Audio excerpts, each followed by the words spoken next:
Verəcəyik. Deyəcək ki, buyurun, bu sizin pulunuz rəhmət ölənlərinizə. Əşə o qədər pulu yerdən çıxardacaq.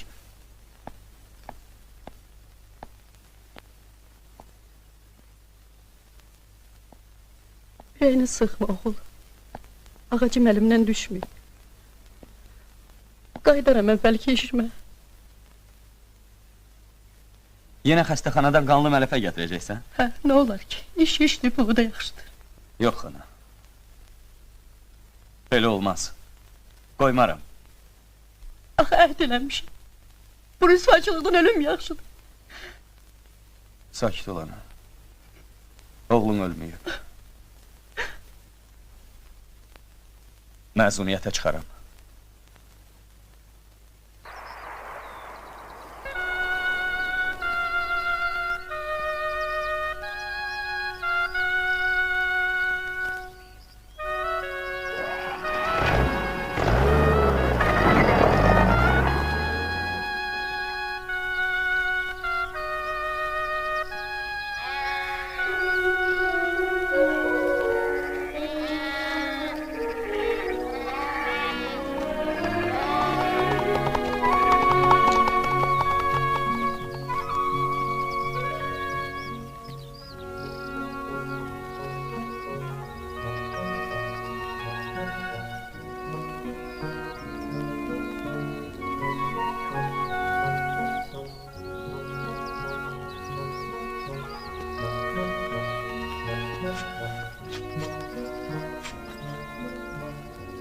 Kömək lazımdır.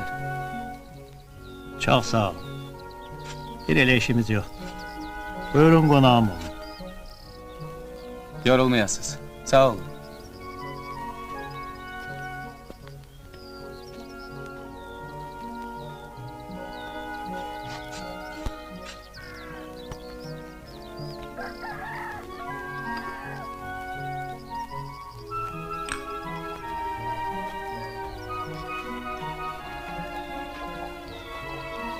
Ay kişi kimdi? Ne istəyirdi? Heç, iş axtarır.